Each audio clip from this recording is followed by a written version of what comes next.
Colby, in a movie filled with nothing but lies, you know what the biggest lie was? Oh, what's that? That coffee is bad for your health. What's going on, guys? My name is Barry. And this is Colby. And this is Who Watches This.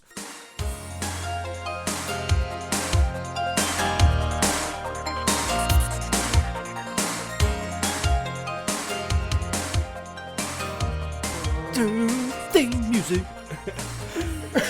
What's going on, guys? Welcome to a new month of Who Watches This podcast. I am your host, Barry. I'm joined today with... This is Colby. And Colby has chosen the new theme of the month. Ninja movies, because 18-year-old me was absolutely in love with ninjas. And I've never really lost it, but yeah, I don't love them like I used to, but... Colby has already thrown mud on my love for ninjas because it all stemmed from... Alright, not on the Ninja Turtles. He didn't throw mud on that. You can't throw mud on the Turtle Squad, right? On the Shell Shocks. But he did throw mud on 3 ninjas. This is not what today's movie is about.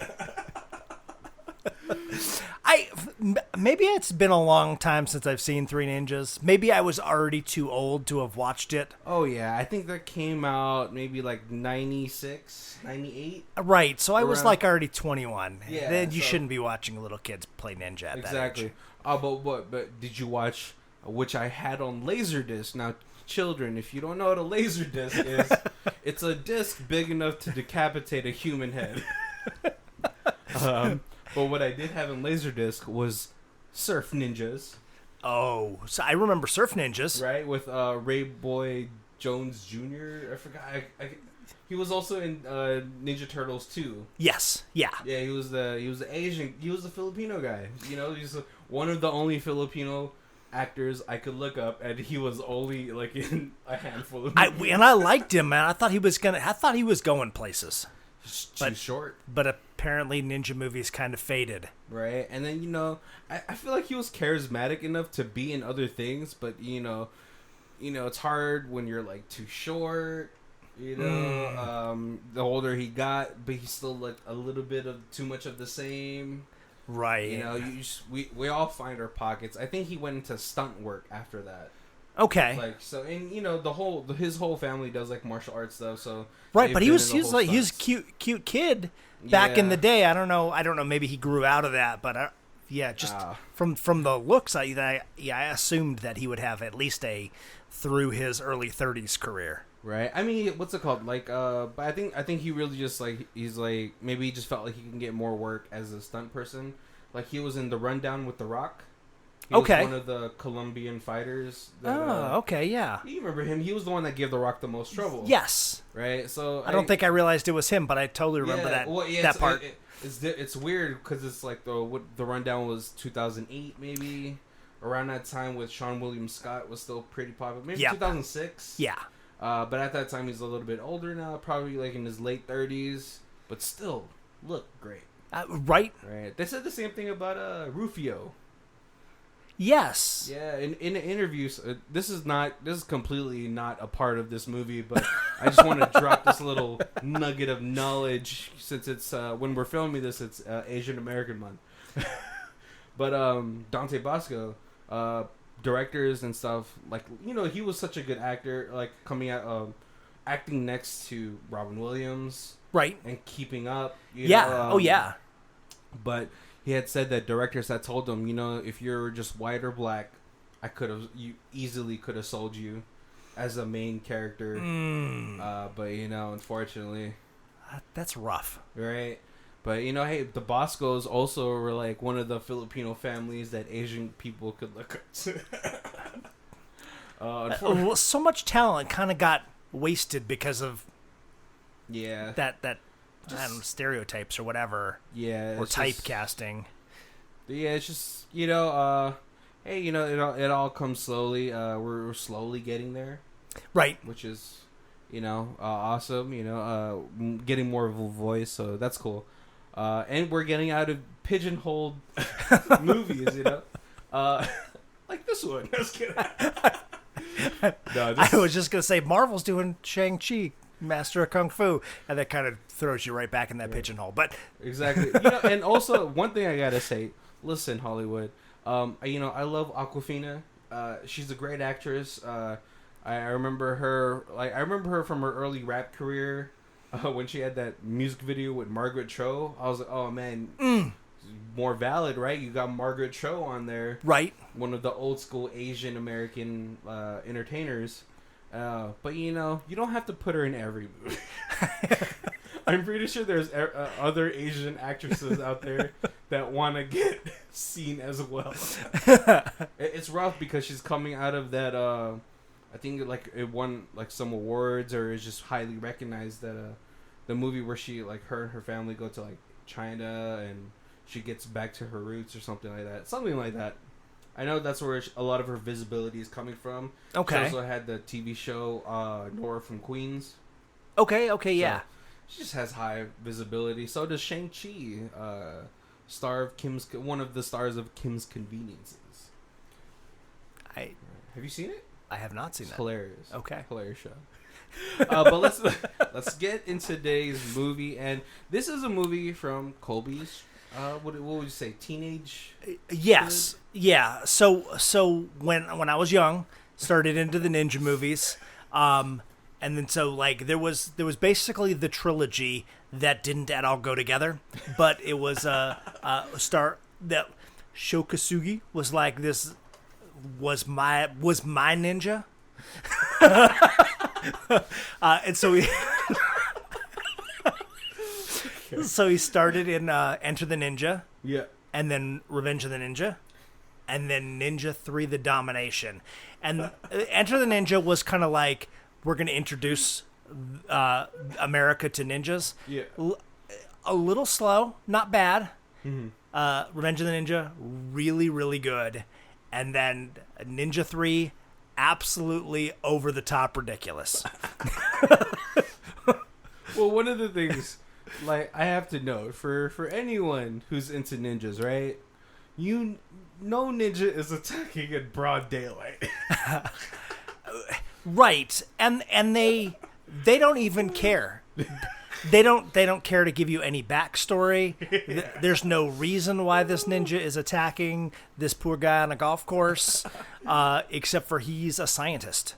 Right, but you know what? They might have the hubris, these ninjas in this ninja universe, is because to kill a ninja, only a ninja can kill a ninja. Yeah. Yeah. Oh yeah, that was the thing. I was gonna say, I thought it was in my mind. It was to kill a ninja, you have to be a ninja.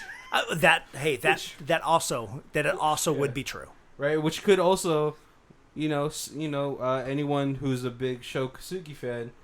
You could also segue that into a new, up-to-date version of this ninja trilogy, of this ninjaverse, right? Right. And if you haven't seen the movies, but you watched the show The Masters with Lee Van Cleef, SHO Kosugi was the evil ninja in that who was trying to stop Lee Van Cleef for leaving Japan with the ninja secrets. Is SHO Kosugi ever, is he a good guy ever? Yeah, he's in Revenge of the Ninja. He's a good guy. Okay. And in this movie, he's the good guy. Wait, hold on. I'm totally mixing up SHO Kosugi. Is he the one with the eye patch? He's the one with the eye patch. Oh, I thought he was the one who transferred his ninja spirit into the aerobics instructor. All right, I just want you to let that sentence sink into you. Oh, I thought SHO Kosugi was the black ninja, right? Or the dark ninja. There's just no right way to say that. Ninja with, I don't know. It's eye patch in this one. Yeah, he's eye patch ninja. Eye patch ninja. Oh, okay. And in Revenge of the Ninja, actually, both of the two little kids in that movie who know martial arts are his actual children. Oh, hey, that's how that's how Asians do it. Child labor. Yep. You ever been to a really good Asian restaurant? I bet there's a kid in the back doing homework. That's the Asian guy who said that, not the white one. Oh, yeah. I just want you guys to know, if you go into a restaurant where there's a kid doing homework whilst helping clear out tables, that restaurant's going to be really delicious. I'm just saying. Oh, man. Oh, no, but yeah, let's go through this story together, right? Yeah. I feel like you're gonna have, even though I just watched this, I know you have this. Oh yeah, I've seen this movie like 30 times. I burned this movie out on a VHS. Like watched it so much that like VHS was all like fuzzy. Oh yeah, if you guys don't know, you have a what is it called? Like a life expectancy on a VHS. Right. I think you get like 30 good plays before you start seeing deterioration. Right. All right, Kobe. Let's have you go through this movie. Okay, so like you said, he's ninja, and he just randomly chooses to attack. I don't know random. You don't know his plans. You know no backstory. It is just a ninja jumping out of the bushes, attacking this guy and his bodyguards who are playing golf. And apparently his swing was bad. He hits it into the bushes. But immediately the ninja shows you how powerful he is by picking up the golf ball, crushing it in his fingers. That's power. Right. Hey, you have those people who are like, I can't crack an egg between two fingers, and here he's crushing a golf ball in the palm of his hand. Oh, it's real power, guys. Yeah. He easily takes out the bodyguards, and then golf cart security calls the police, and you know how big golf courses are. He can't get off the golf course before the police arrive. Right. Same reason why Spider-Man doesn't go into the country. There's no shadows to hide in. Right. And then he just goes through like the entire Phoenix Police Department. Oh man, my favorite kill from this whole thing is when he puts the shuriken between his foot. I didn't even know that was a thing. And for 3 months after that, I practiced throwing a Chinese star with my toes. And guess what? It doesn't fly like it does in that movie. Well, you need the ninja shoes. Right. I apparently need about 18 more years of training. Oh, and Kobe, it is called a shuriken. A shuriken. Yeah. I don't know if we can call it Chinese stars anymore. That's no longer a thing? No. That's what they were called when I used to buy them without my parents knowing. Oh, yeah. Because I would lie to the people even though I was 14, and they'd be like, you have to be 16. I don't know why 16 was the age to buy. Dude, because in that 2-year gap, you are more adept at knowing the damage. But like, I don't know why it wasn't like 18. It should have. It was just 16. You know, the 80s were wild. They were.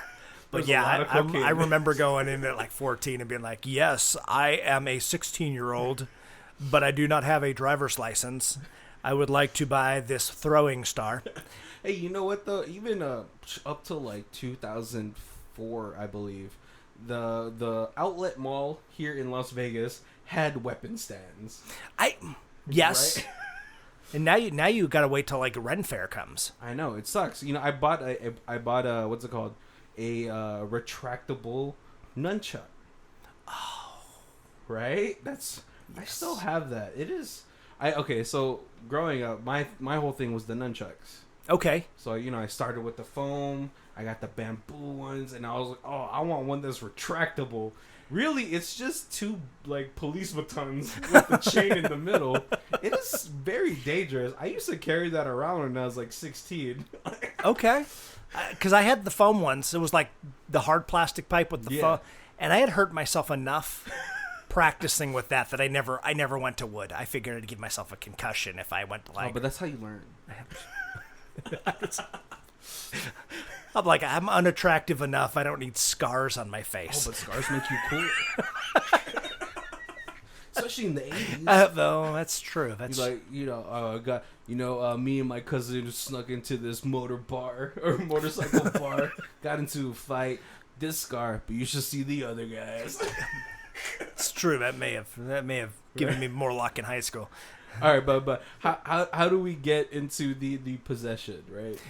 After he dismantles this entire Phoenix police force, a minimum of 50 cops, but going with the adage of only a ninja can destroy or kill a ninja, he's like in like circle crossfire with like 15 cops around him, all with shotguns and, semi-automatic assault rifles, just pumping lead into him. Puff the magic ball, and he's gone. Oh yeah, you always, as a ninja, you always have to have your smoke screen bombs. I tried so hard to learn how to make those. I just bought them from the ice cream truck. They sold smoke bombs. Well, they had smoke bombs, but I wanted it to be like poof, like that. Yeah, I even went to like magic shops where they had like flash powder that like you make the little poof in your hand. It was never big enough to like make a screen of smoke that I could escape on. Well, because I was also like chubby and slow, but I also think they have to like note. Like, hey, this guy bought a whole bunch. I think he's trying to make more than a puff ball. That's or poof ball. Yeah, well, it's the 80s. They probably didn't care back then. They didn't care. They weren't tracking Sudafed back then. The only reason I learned that is because I worked for like a corner store. I worked for a Walgreens. If you guys don't know what a Walgreens is, maybe a Dwayne Reed would help you for the East Coast listeners. Okay. Yep. And they're like, hey, Sudafed is going to get flagged. I was like, why? It's like, oh, because it's like a main ingredient in meth or something. There's some drug. Crank. I don't know. Oh, yeah. So yeah, because you want a drug that's also going to clear up your allergies? I don't know how that... I think it's the Sudafed. They extract it, and then they like take everything else out. I don't know how that works. One of our Barstool listeners, can you let us know? Okay, so yeah, so then we get to immediately cut to hot girl working for the telephone department climbing a pole, like a telephone pole. Yep. Not like pole dancing. Yeah. Telephone pole. She sees something in the out in the desert, just outside of the golf course. There is no timeline breakup on this movie. I don't know if this all happens in like a 48-hour period or if this is over like 3 months. Right. Like there's no way to know. Right. But yeah. Yeah. So she's like, "What? I see something." Climbs down, goes over, gets scared by a rabbit. Then attacked by the ninja who is full of lead. Yeah. He is dying and he passes his sword. She gets attacked, but then she's like, "I'm going to run." And he's like, "Wait," in Japanese. Mateo. And she's like, "Oh, okay, I'll wait. Go ahead and explain what's going to happen in a language that's not subtitled, so I don't know what's happening. And then hand me your sword." Yeah. And then die. Yeah. And then for some... Like, why would you take it, Because it's a ninja sword. It's because I'm telling you, I would have taken that ninja. And so this is where I was like, okay, so they're technically not dying, they're just transferring their soul. Right. So is that how they live forever? Does the ninja can only kill a ninja, it's just in this movie, or is it in the other two movies? So they said it in other movies. This is the only one where there's any kind of evidence that being riddled with bullets is not going to hurt you. Oh, okay. it's that ancient Japanese ninjutsu technique, Yeah. The other movies are more like your martial arts can't beat a ninja, and they are too quick for you to hit them with a bullet, so they will just stab you. Yeah. And so, yeah, this girl, she gets possessed by this dark ninja, after the sword gets passed on to her. Right. And then a very abrupt scene change right after that. She's just doing aerobics in her home or something.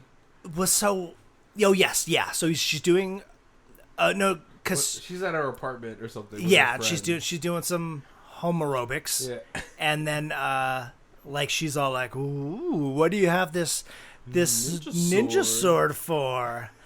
And then she's getting like hardcore hit on by one of the police officers. Yeah. Cute cop with the really hairy back. And chest. And chest. Yeah, it's almost like he's wearing like a really weird vest. Like it's like a bib almost. It's on his shoulders and then all over his front side. Yeah, and he is like in the 80s you could just basically just stalk people and you could just harass them until they decided it was okay to date you, whatever. Apparently, because this police officer definitely stepping some lines. Oh yeah. But then one of the lines he doesn't step, right, is as she's getting done doing aerobics class. Right. She sees one of her students getting bullied, like schoolyard bully type, by these 4 huge dudes. Yeah. And so she stops it, and they start bullying her. And then as soon as things got aggressive, a little bit of the ninja stuff comes out. Yeah, she kind of kicks their ass, right? But yeah, you're right. While hairy shoulder cop guy just watches. Yeah. I'm just gonna watch these 4 guys harass this girl, obviously, because she's not dating me. So it's I'm gonna allow this shenanigans to go on.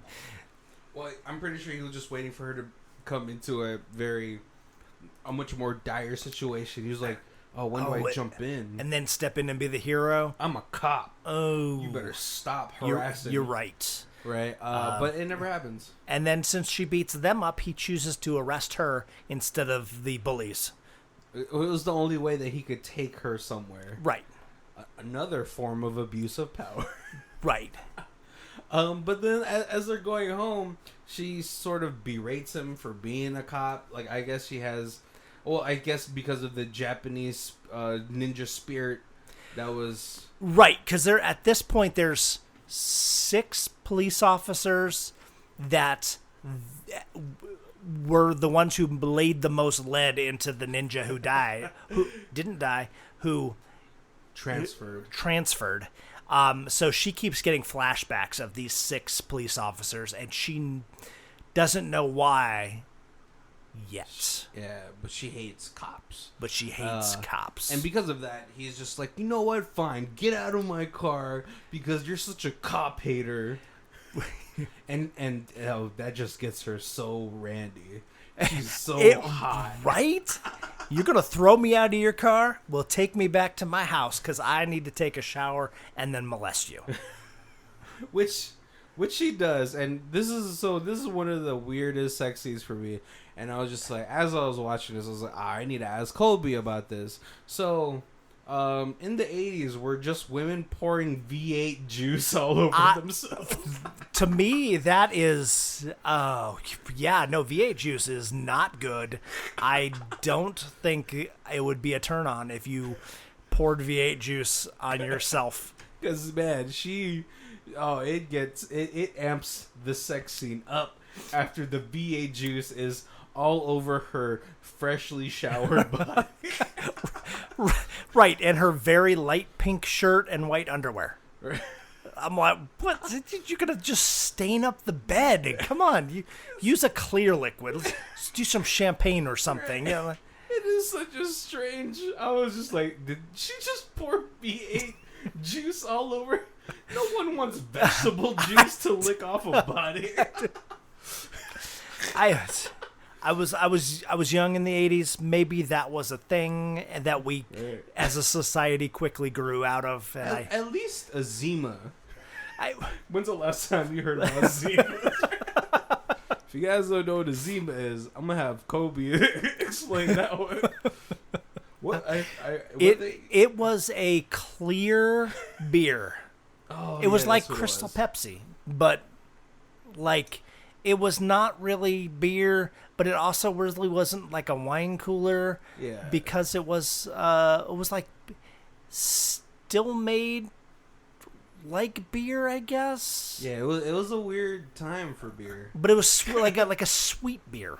So it's like it was just a little bit above a wine cooler. Yeah. Yeah. So it could have just been a Zima.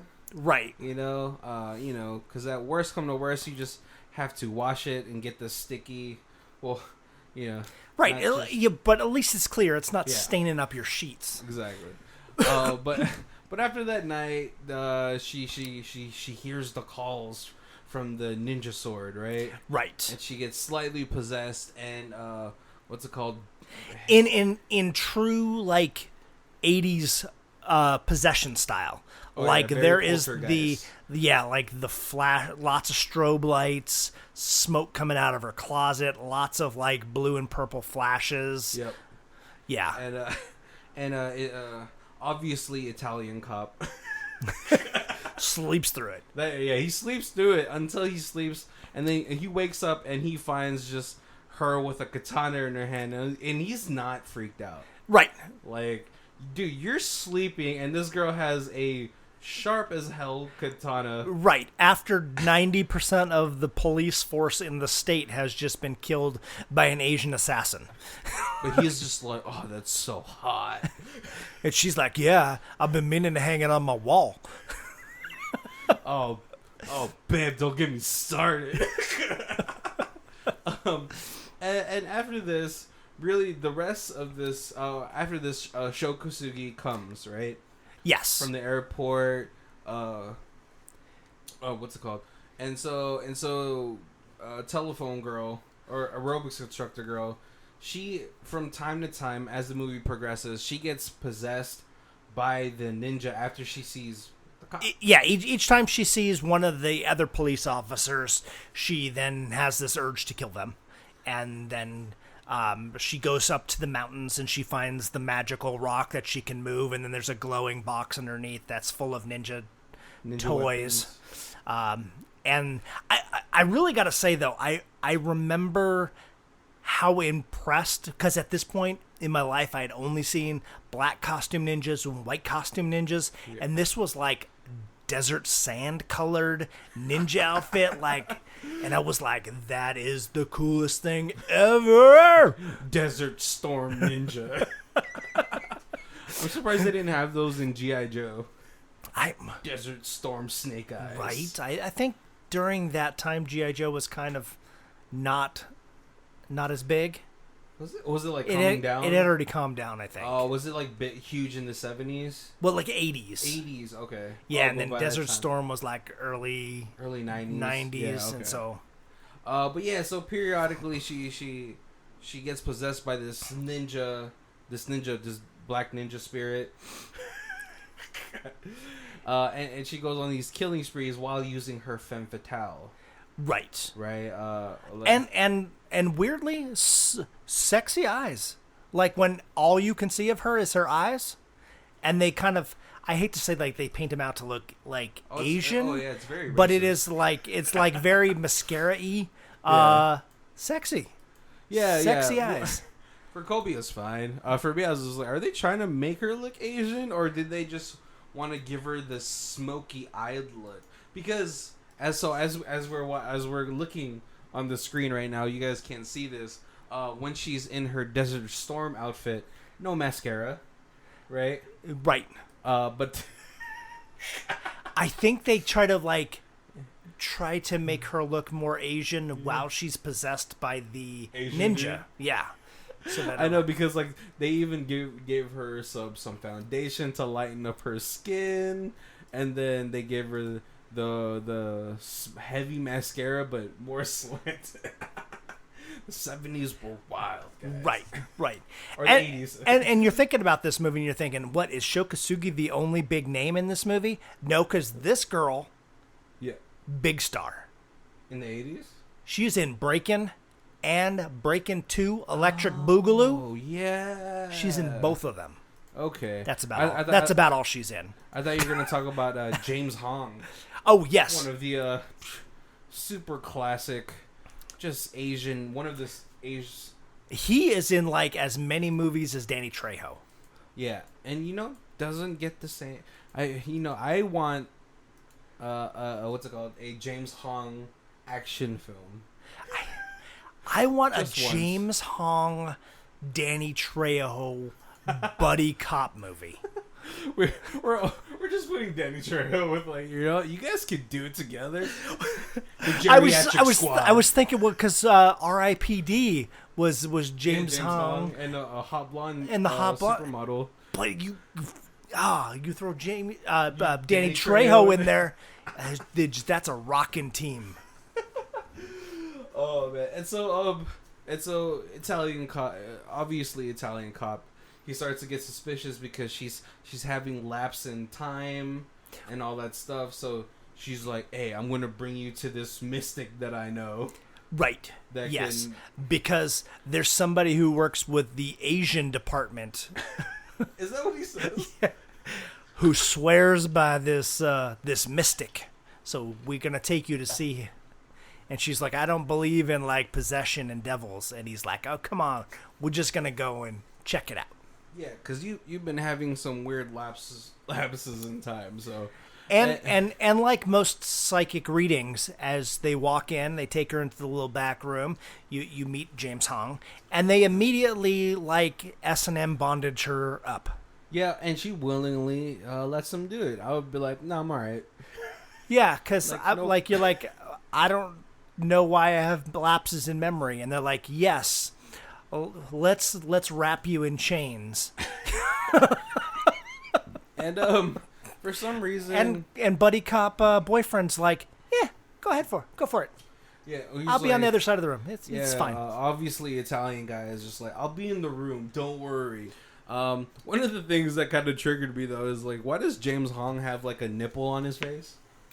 That mole is just nipple like. That's I feel like that was a thing in the 80s. If you were a good mystic, you had a giant mole.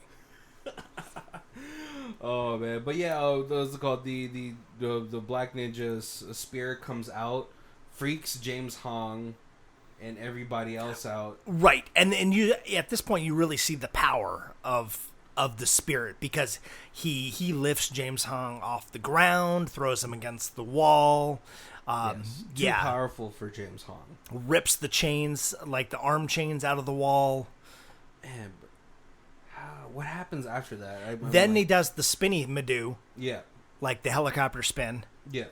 And then just basically kind of the girl passes out. Oh, yeah, and then they wake up in the police station. Or she's like, how did I get all these bruises, right? Yeah. See. Man, this like the editing for this movie is rough. Right. She's like, how did I get all these bruises? And he's all like, I think that guy's a quack. He doesn't know what he's talking about. But then at this moment, two other cops come. They're like, hey, you're going to come to O'Grady's funeral, right? And both cops are other cops right. responsible. It's besides boyfriend cop, they are the last two of the massacre. Right. And so I didn't really ever think ninjas held a grudge like that, but I think in classic ninja stuff, right? Ninjas usually were just like they worked for shoguns as like assassins. Yeah. And so like there would be clans, and I think they only had other beef with other clans, and they were just sent on assassin jobs. So you're not supposed to hear about them, right? Right. Yeah. But I guess maybe, you never know. These ninja spirits don't die easy. Right. And apparently they're just like, hey, there's no samurais for us to kill here in the future. So if police, maybe that's it. Police officers are like the new samurai. Oh, right. They have to take them out. Yeah, but then, it's just not much of a challenge. It's just like, oh, look at all these police. They're always indulging in their temptations. One cop is having a threesome, and then she comes in and they make out hardcore. Right. I was like, man. Yeah. And then the two girls that are there are just all like, oh, this guy's a jerk. I'm going to sit here and watch. Yeah, the dialogue during that scene is hilarious. And they're mad, but also just like not leaving. They're like, I'm going to leave, but I'm going to watch for a little bit. Yeah. And as they get heavier into the making out, what a pig. I was like, weren't you just about to threesome this? What's another person, you know? Oh, but it shows the cops get all the ladies, right? At least in the 80s, if you have hairy shoulders, because that was also a hairy cop. But at the funeral, she totally decimates them. Yes, this is almost rivals the first cop fight. Right. She decimates the other half of the Phoenix police force that wasn't already dead. Yeah, and then Joe Kosugi finally finds her, and they have this huge battle at this warehouse. Right. And then for some reason, as the police come closing in, well, so when the police come closing in, he pulls her mask off and realizes it's not the original ninja. Oh, okay. So he's like, oh, I know what's going on, because then he lets her go. He breaks into the police station, goes down to the morgue, goes down, finds the body of the original ninja, and steals it. Oh, and that way, and so he gets her to come to the monastery, right? Where there's these ninja monks who are preparing the body, right? And then he's gonna return the spirit from her into the original dark ninja body. Yes, and that's where we get our final battle time. Right. One of the weird moves is where he digs himself under the ground, but then he cracks the earth. Yeah, because ninjas got all kinds of powers. At this point, you see him throw fireballs at the Shaolin monks that make them be evil. Mind controlled. Right? Yes. Make them be mind controlled. Yeah, he can mind control them by hitting them with. Yeah, and that's definitely an 80s spirit leaving her body, going back into the original ninja body. Yeah. Oh man, this movie was hilarious. And then the girl who thinks I at one time was a ninja because I was possessed, have the power to kill this ninja because, still only a ninja can kill a ninja. So she runs him through with the sword, and that's when he does the super spin driller move that allows him to dig into the earth and cause an earthquake and the mountains to crumble. Yeah, but then what really kills him is Joe Kosugi's knife to the head, right? Yes. That was the final blow. Once he gets that like a little mini katana, like Tonto short blade through the skull into the brain. Game over. Oh man, this movie is filled with besides the rough edits, the rough cuts, the nonsense. Right, and it's like I said, like the timeline is unfollowable, like they don't mention how long it is, because Cop Guy so madly in love with her at this point, and you feel like it's only been 2 or 3 days, but it could have been maybe this is over the span of months. Months, yeah. She's killing every 2 weeks she's killing another cop. Wow, whilst obviously Italian Cop Guy is just falling deeper and deeper in love. Right, yeah. Because, she's doing ninja pussy tricks. Yeah, this movie is, like I said, with the rough cuts, with the nonsensical storyline. No, there is no explanation to anything at all. It's just such a goofy movie to me. Right. That it's hilarious to watch. Right. We get one quick flashback to the Dark Ninja killing apparently SHO Kosugi's master, and then throwing a star into SHO Kosugi's eye, probably explaining why he's got an eye patch. Yeah, but man, that eye patch is huge. But that's the extent of that. There's no like words or anything. No no description. That's like the extent to the. But I love the scene where SHO Kosugi's in the cop car, and they're like hauling him away. And there's 3 cops surrounding him, and nobody sees him pull a pack of needles from his eye patch. That eye patch is just an extra pocket. It is. It's like a samurai sword hilt, like because it's almost got like a little slot in the middle where like it looks like it could be a samurai sword hilt, but it's like giant. And he does at one point have the throwing star belt buckle, and he's just like belt buckle, throw the star, blow up your gun. Oh man, maybe right? Maybe the eye patch that he has with the slit, maybe he leaves the slit in there because it works almost like a pinhole.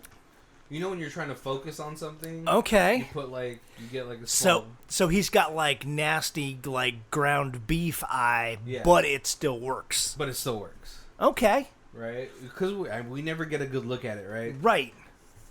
But that could be one explanation to it.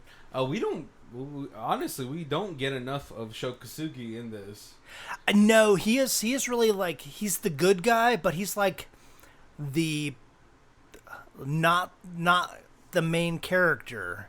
Yeah, which is a shame because we lose out on a lot of ninja versus ninja action because I thought as soon as he touched down, he would try to go after her first. Right. But you see SHO Kosugi coming. And then for like 20-25 minutes, you don't see him at all. Which is a shame. It is a shame. Right? Because we don't get enough ninja on ninja action. Right. But we do get a lot of ninja using all the weapons in his arsenal, a.k.a. a female's body. Yeah. And if you are into 80s aerobics jazzercise, lots of high-hipped butt shots. Yeah. There is a plethora of those in this. Oh, Kobe. So when this movie first came out, was this in theaters or straight to VHS? I did not see this in the theater. I believe this was like a Blockbuster pickup my first time. So like you've watched this, you say 30 plus times, right? But yeah. Is it because you're always showing other people this movie? A lot of showing other people because they're like ninja movies, and I'm like, oh, I've got a ninja movie for you. And then when you say because I like the ninja lore, and I'm like, only a ninja can kill a ninja, and they're like, that's dumb, and I'm like, oh, well, you got to watch the first 15 minutes of this movie so that I could prove that Hollywood backs my theories. Yeah, because the first 15 minutes of this movie is totally batshit crazy. Like, there's just one ninja guy giving the whole Phoenix Police Department the runaround. Yes. He's hopping on helicopters. They're like, don't shoot him. He's on the helicopter. Right. He climbs a palm tree. He's hiding underwater with a blowgun. Oh my god, that was also one of my favorite ones. When he was fighting the bodyguards, he blowguns a dart right into the barrel of a gun, which causes the gun to explode. Right. Oh man, this movie. So out of the trilogy though, which is this your favorite? So this is the most over the top. So this is my favorite. I could watch this movie every month. I could just put it on and just enjoy the ridiculousness. The Revenge of the Ninja is probably a much better made, more realistic movie. It is kind of more based on the SHO Kosugi's trying to set up a museum in America of Japanese relics, and his white importer is like using the relics to smuggle drugs and heroin or whatever from Japan into America, and so then turns out that the smuggler is a ninja, and that's how he's working for like the ninja clan in Japan, and SHO Kosugi's a ninja, like a retired ninja now here in America, and so that's how like the ninja fighting between the two of them as they he starts to, because SHO Kosugi's kids are in that one, so it's like, I'm going to threaten your kids to make sure the drugs get here, and he's like, oh, well, I'm a ninja, so I will ninja you up. Yeah, I'll ninja you up.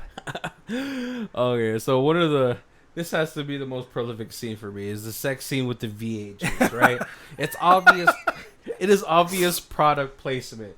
We have a couple scenes of product placement. Okay, yeah. We have the V8 juice, and I believe we have Pepsi in another shot, clear as day, right? Yes. Because like she even makes the comment that she's like earlier she's like, well, I don't have any coffee at my place, but I do have V8. So Kobe, do you think V8 was just like, yes, totally use it in this context? I want people to start thinking V8 juice is sexy. It didn't sway me. But I'm sure that there's probably people who could tolerate drinking V8 juice, and they thought, man, we should introduce this V8 juice into our bedroom.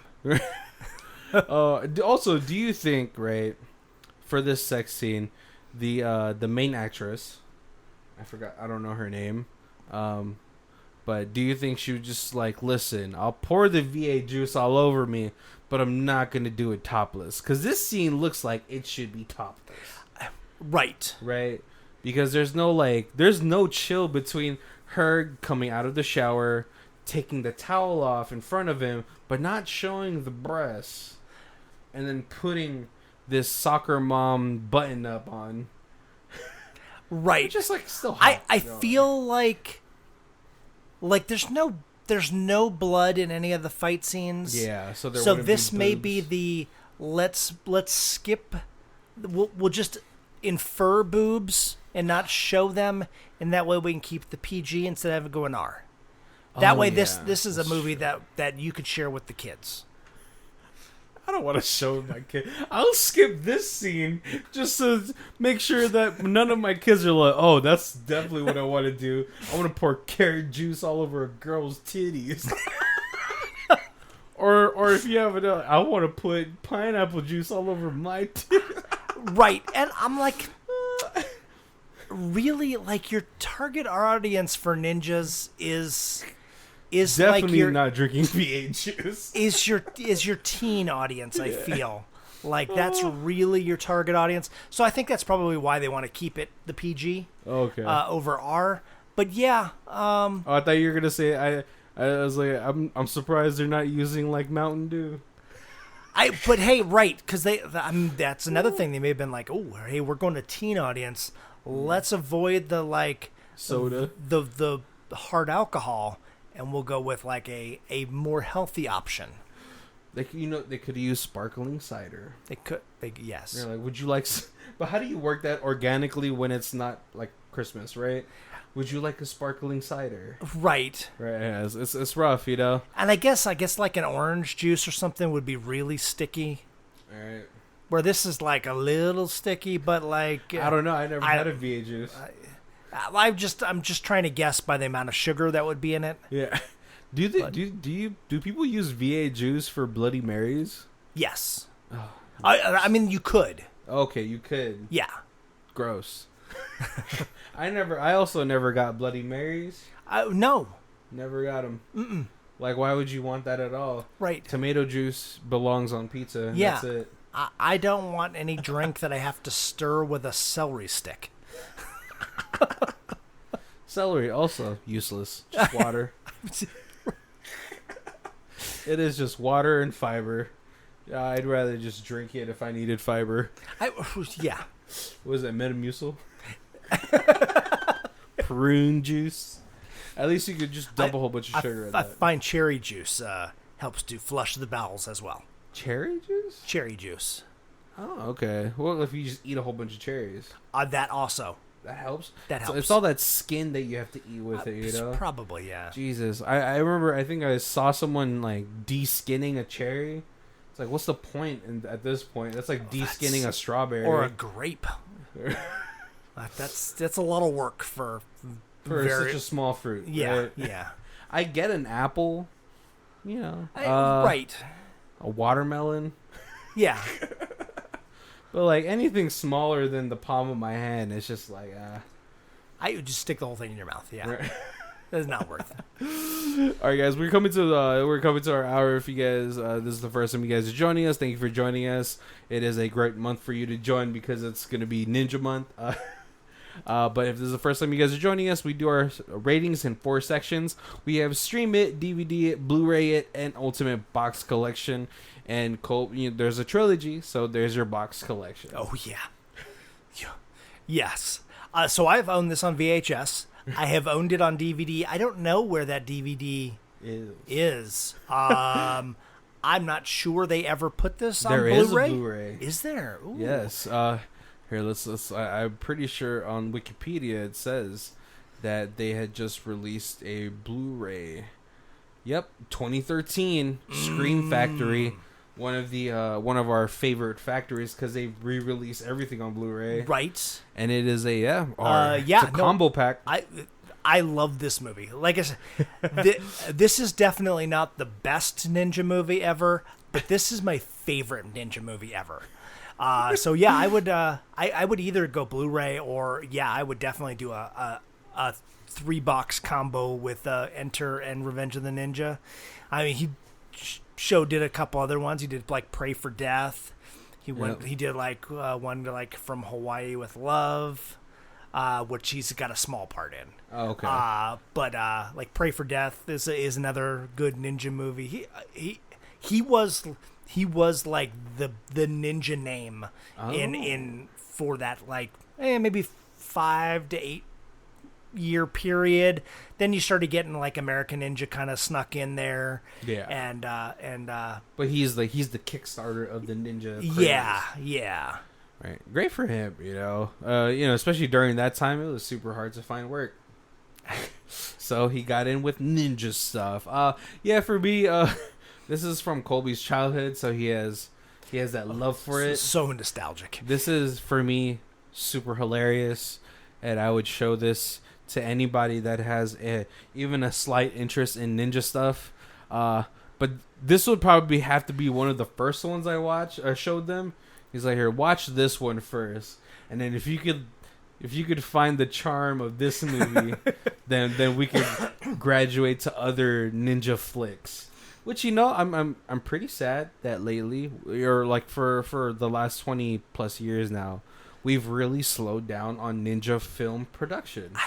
Right. We have a couple that snuck in there, but it's like one every 2 to 3 years you'll get a ninja movie. Right, or you'll get a little tiny like G.I. Joe, and they'll throw like Snake Eyes in there or something. Which they're doing right now. Yeah. With a real ninja movie. Yeah, it's they're far and few between anymore. I know. Could you, Kobe? Could you ever imagine them coming out with a live action version of Ninja Scroll? Oh, that would be amazing, right? Because we have Blade of the Immortal, which easily you could say has the same amount of like craziness, right? As I still think Ninja Scroll is they're gonna have to cut out a lot. Yeah, like the thorn dildo. That was Ninja Scrolls, right? Right. Yep. If you guys don't look that up, and if you do look it up, you can't blame me. All right. But yeah, that would be something that they could. I'm surprised they haven't even tried to put it in the talks, right? Because Ninja Scrolls was probably the more, I wouldn't say realistic side, but closer to the realistic side of ninja stuff. The assassination, the brutality. Yeah. The espionage of it all. I know Ninja Scrolls is still like very glamorized as far as like that's not what ninjas did, but it's a more gritty take on the ninja genre, right? Right.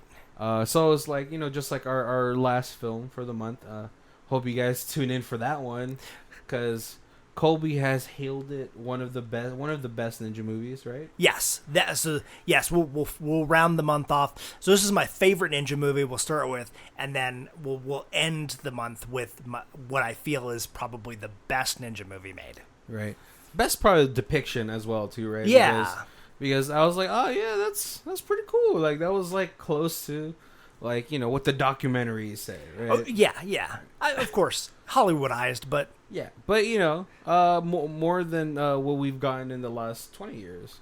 Right. Because I'm going to tell you right now, no ninja's going to be walking around in a whole white outfit.